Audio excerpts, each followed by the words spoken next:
মাত্ৰ কেইটামান দিনৰ ব্যৱধানত পুনৰ অসমলৈ প্ৰধানমন্ত্ৰীৰ আগমনক কেন্দ্ৰ কৰি ব্যাপক তৎপৰতা বিজেপিৰ চৰকাৰ প্ৰশাসনে চলাইছে যুদ্ধকালীন তৎপৰতা অসমলৈ উপহাৰৰ টোপোলা লৈ আহি আছে প্ৰধানমন্ত্ৰী 14 ফেব্ৰুৱাৰীৰ দুপৰীয়া প্ৰধানমন্ত্ৰীৰ কৰকমলেৰে মুকলি হ'ব গুৱাহাটী উত্তৰ গুৱাহাটী সংযোগী কুমাৰ ভাস্কৰ বৰ্মা সেতু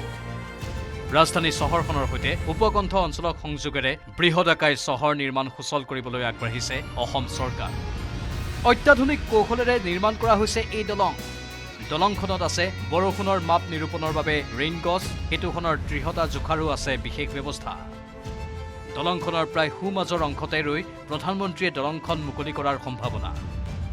এই অংশ বিশেষ হৈ পৰাৰ কাৰণো অনন্য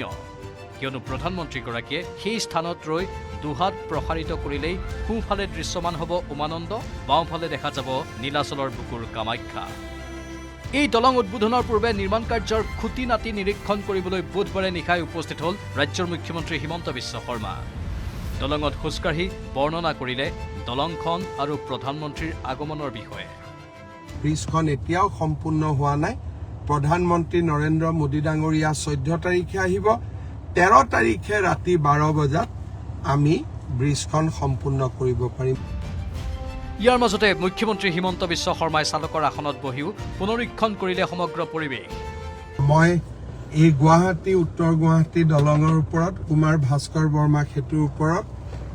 গাড়ী চলাইছো গাড়ী দি আমি পাৰ হৈ গৈ আছো আৰু আমি নিৰ্দিষ্ট স্থানত উপনীত মই বহুত দূৰ যোৱা নাছিলো পায়াৰ 2 লৈকে আপোনালোকক দেখুৱাইছিলো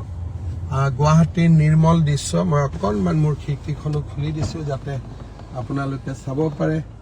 মা কামাখ্যা মন্দিৰ গুৱাহাটী প্ৰধানমন্ত্ৰীৰ আগমনৰ বিতং তথ্য সদৰি কৰিলে মুখ্যমন্ত্ৰীয়ে প্ৰধানমন্ত্ৰী ডাঙৰীয়া ইয়ালৈকে আহিব আৰু তেওঁ জিপেদি ইয়াত আমি পায়াৰ 3 আৰু 4 যিটো মিডল পইণ্ট তালৈকে প্ৰধানমন্ত্ৰী ডাঙৰীয়াক লৈ যাম তাৰ পৰা তেখেতে গোটেই দৃশ্যটো চাব ব্ৰিজখন উদ্বোধন কৰিব উদ্বোধন কৰাৰ পিছত 1 মাৰ্চলৈকে ইয়াক আমি যোনে চাব আহে খোজকাঢ়িব আহে তেওঁলোকৰ কাৰণে দিম 1 মাৰ্চৰ পৰা আমি গাড়ী চলাম সুদৃশ্য দলং মুকলি কৰি কিছু সময় দলংখন পৰিদৰ্শন কৰিব মোদীয়ে লাচিত ঘাটৰ পৰা প্ৰধানমন্ত্ৰীয়ে IIMৰ অস্থায়ী চৌহদ মুকলি কৰিব গুৱাহাটীত নেশ্যনেল ডেটা চেণ্টাৰৰ শুভ উদ্বোধন কৰিব প্ৰধানমন্ত্ৰীয়ে 100খন বৈদ্যুতিক বাছৰো শুভাৰম্ভণি কৰিব প্ৰধানমন্ত্ৰীয়ে ইয়াৰ পিছতে খানাপাৰাত বিজেপিৰ বুথ সন্মিলনত অংশ ল'ব মোদীয়ে খানাপাৰাত অনুষ্ঠিত হ'ব লগা বুথ সন্মিলনৰ প্ৰস্তুতি সম্পৰ্কে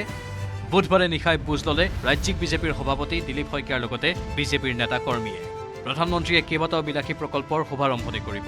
নিৰ্বাচনৰ পূৰ্বে প্ৰধানমন্ত্ৰীৰ পুনৰ আগমনে উৎসাহিত কৰিছে সাহসীয় বিজেপি বিক্ৰম বৰা আৰু উৎপলৰ সহযোগত bureau' report news 18 Assam north east